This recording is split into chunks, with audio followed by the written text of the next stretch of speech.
Hi, thank you for tuning into the Short Stacks. I'm Lisa Quintero, Young Adult Librarian. And I'm Lizzie Jelly, Virtual Engagement Librarian. This is a show where we talk to you about what we've been reading, listening to, or watching. And this week, we have something special in store. We are going to talk to you about the Milwaukee County Teen Book Awards. Yep. Lisa, do you want to go ahead and get us started and tell us a little bit about the MCTBA? Yeah, so if you've listened to the podcast in the past, you probably heard me talk about the MCTBA Awards, as we refer to them on the committee. And the Milwaukee County Teen Book Awards are put together by a whole bunch of librarians here in Milwaukee County. We go through and read a lot of young adult literature. And then in December, we narrow everything that we've read down to a list of 15 books. And after we've narrowed it down to 15 books, we open up voting to teens and anybody else who's reading young adult books at all of the libraries in Milwaukee County. And then we announce winners in the spring. So I am going to talk about a few of the different books that I have been reading. Just a few, right? Just a few, yeah. Before we kick off, how many are on this list that you started with? I'm looking in front of me and wow. Yeah, currently there are probably like 200 books on the list. Wow, that's a lot of books. I've read about a dozen books in the month of October. Just young adult books. That's not including like my adult stuff that I've read. Yeah, it gets kind of intense because I kind of save a lot of my young adult reading for like around this time of year. And then Absolutely. I'm like, why did I not read any of this stuff earlier? No, that's great though. It's good that you get a chance to read all of it. But 200, that's an intimidating list to start with. Yeah. Well, we, slowly cull it. We had a meeting today actually, and we started calling some of the titles out. So and we all get to kind of fight for the ones that we are really, really enjoying. And so I'm going to be talking about, I think I've got like 4 or 5 here that have been my favorites so far. Oh, excellent. So there's a little bit of everything on the list. I will start with Apple Skin to the Core, since it is November and it is Indigenous History Month. And that is a biography written by Eric Gansworth, who's an Indigenous author. And it's written in verse. And he writes young adult novels, and he originally is from the Buffalo, New York area and is part of the Onondaga tribe up there. And so it's kind of like it starts out telling the history of his family and how his grandparents were sent off to the residential schools. Oh. And so he talks a little bit about that. And then he talks about being, what is used as a derogatory term among the Indigenous community, being referred to as an apple, where he's white on the inside, red on the outside. Okay. And he, talks about his experiences growing up loving comic books and loving literature and wanting to go to college. And, and some of his Indigenous friends on the reservation not agreeing with that.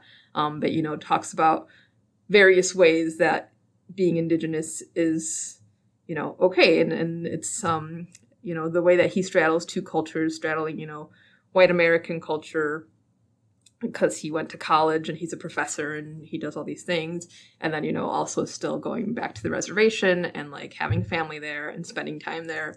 And so, yeah, it's really interesting read. And it's a very quick read because it's written in verse. And he's a huge Beatles fan. Oh, interesting. And so a lot of the different, category, like he kind of breaks the book down into chunks.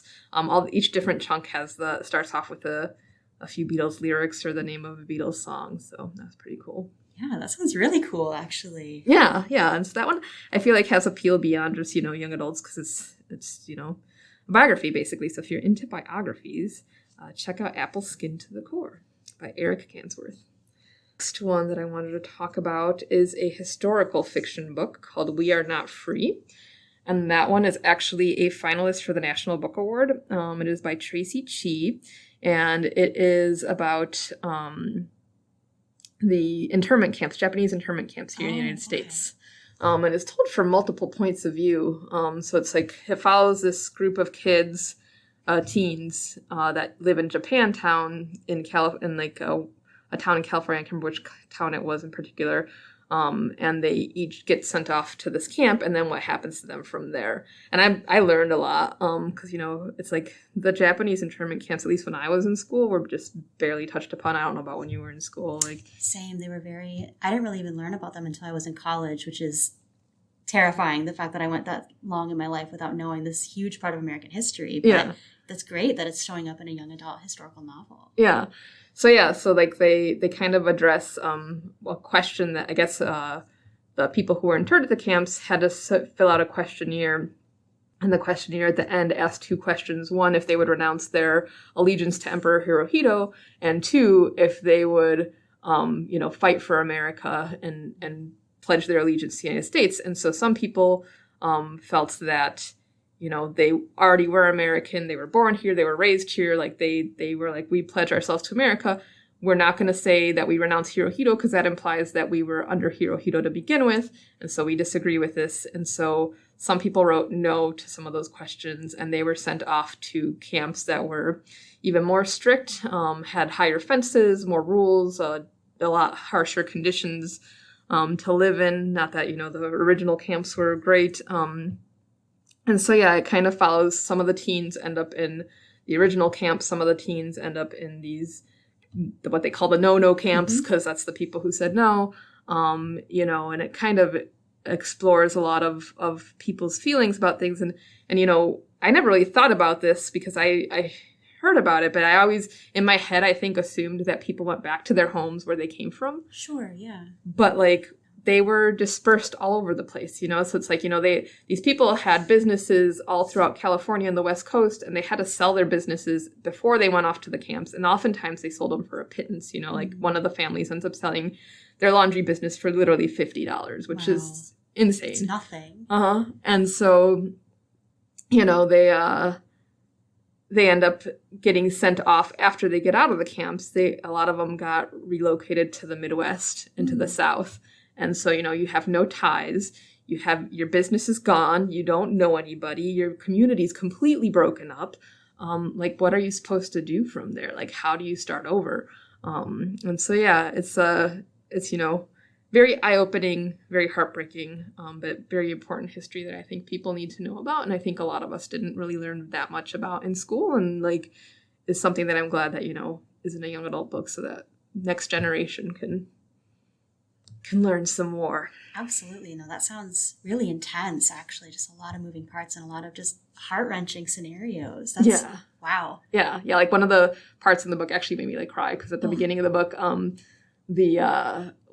when the government comes to take them from their homes, there's an elderly Japanese man who ends up dressing up in his uniform from World War I because he served in the United States Army in World War I, thinking that, they won't take him away because he served in the military previously, and they still take him away. And, and it's heartbreaking, it's these people were Americans, and absolutely, they're people and invested with lives and communities, and then to just break everything apart and to just be you are alien, you are not of this country, is just it's very, very heartbreaking. Very troubling part of history that I'm glad is finally being talked about with people younger than 22. Yeah, right? I know. Yeah, like I said, I think it was a blip in the history books in my high school. So the next one that I am going to talk about is a book called Grown by Tiffany Jackson. And so this book I liked it a lot. It's very dark, but it's very powerful. It is about a young woman who wants to be a singer more than anything. Everybody compares her to Beyonce, but she's not into Beyonce. She's into the oldies, she wants to sing Diana Ross or Patti LaBelle, and she ends up going to try out for this singing competition, kind of like the American Idol, but for BET. Oh, and so she is a young Black woman, and she ends up going to this competition, and she does not win the competition, but while she's there, she meets this guy, and his name is Corey Fields, and he's this big pop star. Okay. And so, he is oh, your voice is amazing. I'm going to take you under my wing. And so the whole thing kind of rolls out a story that was inspired by the story of Aaliyah and R. Kelly. And so for anybody who knows that story, it's Aaliyah and R. Kelly. R. Kelly was much older than Aaliyah, the artist, and she ended up dying very young, and he married her when she was 18 or something, and he was way older, and so it kind of is about how people use power to prey on young women, and particularly young Black women. And so you could bring in things like Cosby, or you can bring in things like the Kesha and Dr. Nick or whatever that guy's name was too, because again, there's these young women who are, she's not Black, but, it happens a lot with young women. With the Harvey Weinstein thing, it's like a lot of young actresses. And so you have these young women who come in, they trust this person who's like, oh, I'm going to like take you under my wing and going to show you all these things. And this person slowly grooms them and like brainwashes them. And in this case, like he drugs her and like, and kind of keeps her prisoner in his house. But like in exchange for, I'm going to put you on stage if you do everything. And so she ends up being like so scared to like call her parents or tell anybody what's going on because, on the outside, he's like this loving, wonderful guy. But then when it's just him and her, he's very abusive. And so, yeah, it was a very powerful story. And the author says, it was inspired by the R. Kelly Aaliyah story. But, she said it wasn't about that particular story. And she wanted to talk about, she's written a previous book called Monday's Not Coming. And like a lot of her books kind of focus on how Black girls' pain is erased and how like a lot of like when Black girls go missing, like people don't pay attention. And that's what Monday's Not Coming is about. It's about a girl who goes missing and nobody even notices that she's missing for like weeks. Except for her friend, and everybody's like, you're crazy. Like, who are you even talking about? And it's like, and so, yeah, this kind of, she wanted to highlight how it's ignored, oftentimes and kind of swept under the rug when young Black women are abused by people in power. And so, absolutely. Yeah, and it's very timely because in the book, there's all these women who are bringing cases against Corey Fields, and he is, denying them, and everything's getting settled out of court, and like the girls, a lot of them like I think a lot of times we look at these cases from the outside and we're like, well, why didn't she do this? Or why didn't she do this? Or like, with the Aaliyah thing, a lot of people were like, her parents were like totally okay with it or whatever. And I don't know what happened in the Aaliyah case, but like in this case, her parents end up signing this form because the guy says like, oh, I'm going to have a guardian in place to take care of her while she's with me. If you guys sign this form saying that she can come along with me, she'll be taken care of. And so they are like assured that everything's going to be great and that they're going to be in communication with each other. And then once they actually go on tour, the parents like never hear from her and they like never hear from the guardian, and they keep calling and they get the rigmarole from like the record company, and they get the rigmarole. And that's another thing that's like talked about too, is how like the big companies like are complicit in it because they're like, this is my top selling artist, so we're not going to do anything about this. We know that he does these terrible things, but we're just going to kind of sweep it under the rug because he's making us a lot of money. So absolutely. Wow, what a dark story, but a really important one. Yeah, no, also very timely because I think Elias' music just got re-released on Spotify for the first time as well. So it's a lot of new attention is being brought to this older case, and hopefully ones that are still ongoing as well. That sounds like a great book. Yeah, no. And, it goes back to that whole, like, Me Too and Believe Women stuff that has been going on for several years because, that a lot of the girls in the book, then she ends up, like, going to this, like, there's, like, a whole group of women who are trying to bring up a lawsuit against the record company. And she ends up going to this group, and it's, like, there's so many women who are, like, I didn't come forward because of this, and I didn't come forward because of this. And he, like, ended up making it so that they couldn't get signed with any other labels, and that's kind of what was happening with the Kesha case. Like I remember she wasn't able to release any new music because Dr. Nick had like a contract with her, and so if she did that, like he would own it. It still wouldn't be her work, and like it just it's very heartbreaking and frustrating the power dynamics that exist in the entertainment industry. Absolutely, so. Very, very terrible system in a lot of ways. The next one I'm going to talk about is Concrete Rose by Angie Thomas.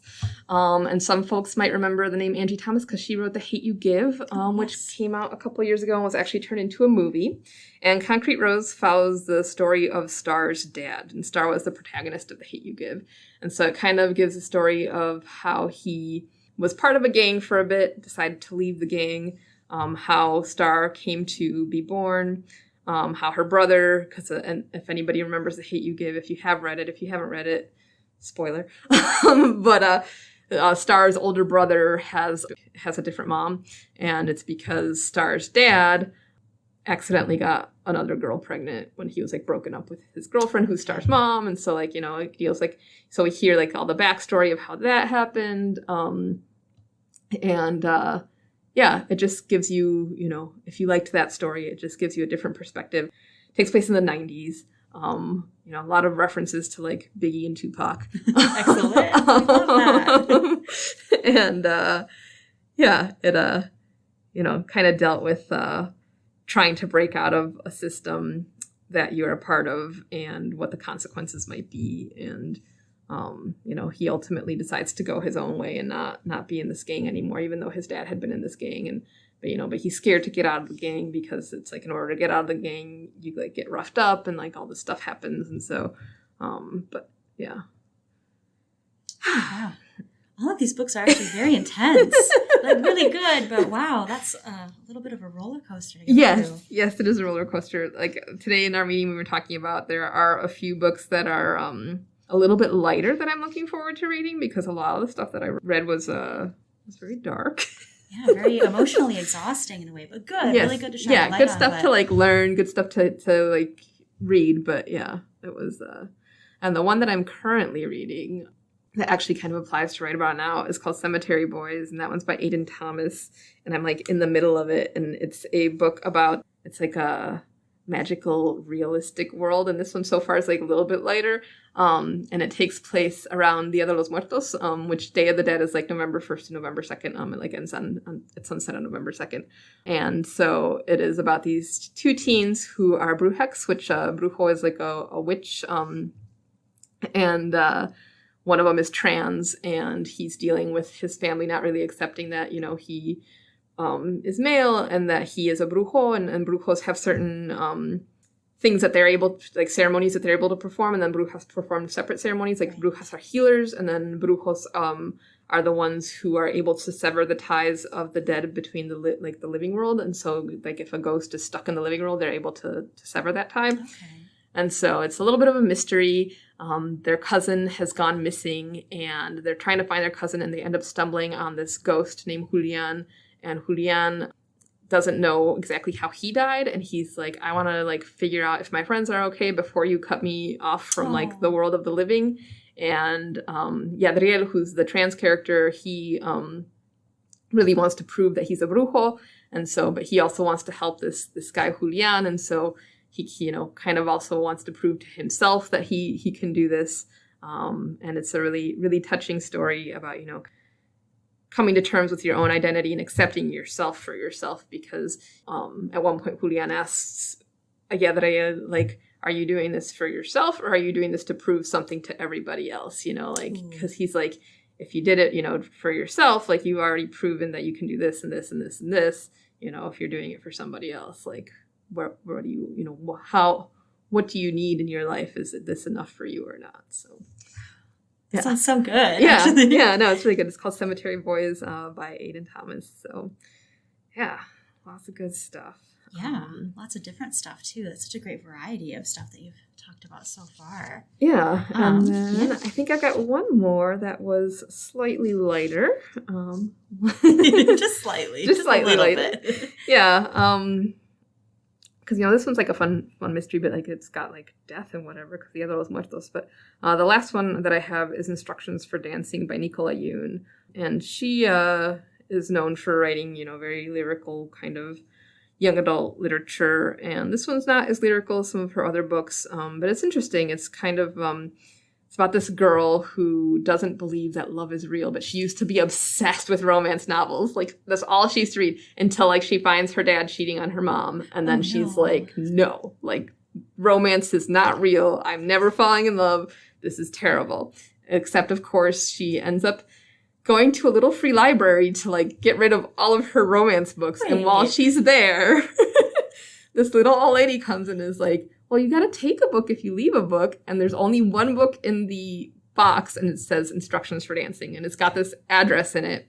So it's like little old lady's like her fairy godmother. It's got this address in it to this dance school. And she goes to this dance school to return this book. And while she's there, the woman who like runs the desk convinces her to sign up for dance classes and is like, well, you need a partner. And so she ends up, her partner being like the grandson of the people who own the school. And, and she ends up falling in love with him, of course. Of course she does. That's the formula. I love that. Yes, so it like follows the romance formulas, but it is a little bit sad because it deals with a little bit of grief. because she ends up, one of the things that happens once she gets the book is she's able to tell the future of couples. So whenever she sees a couple kissing, she's able to see how their like romantic trajectory is going to go. And this, you know, you think would make her believe in love more, but no, it makes her believe in love less because she sees how everybody's going to break up eventually.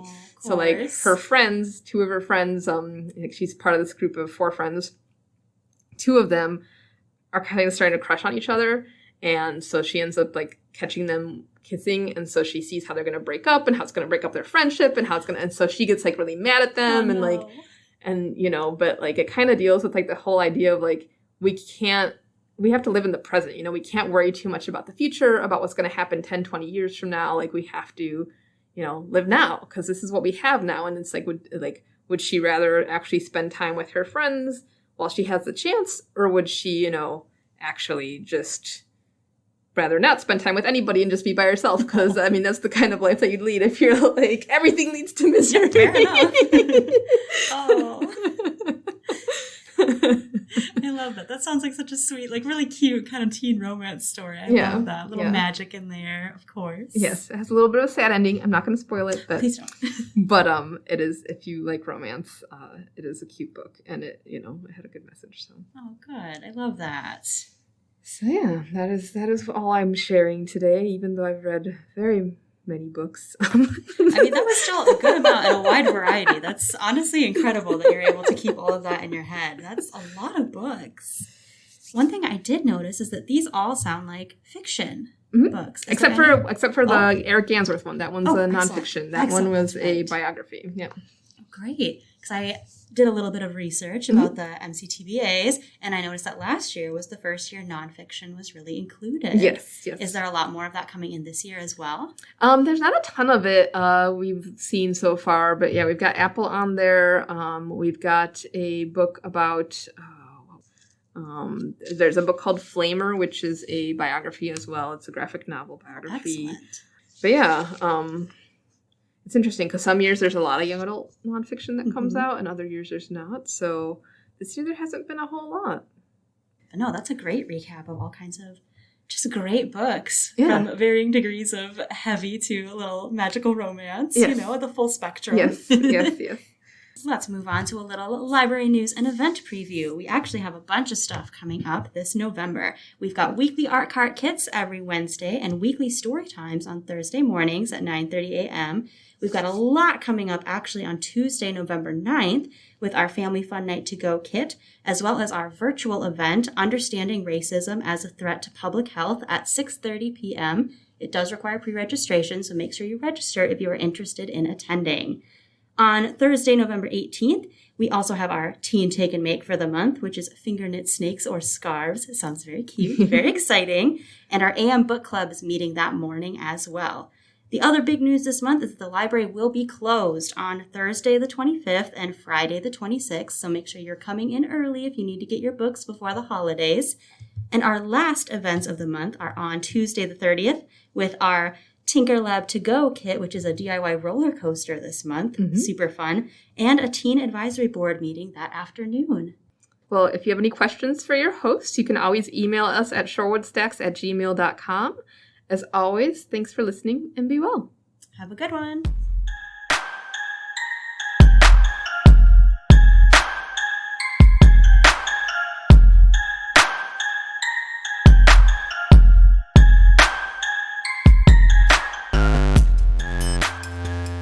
The Shorewood Stacks is produced and recorded by Lisa Quintero and Lizzie Jelly for the Shorewood Public Library. Music for the show is by Kevin MacLeod. The song is called Ice Flow and can be found on incompetech.com.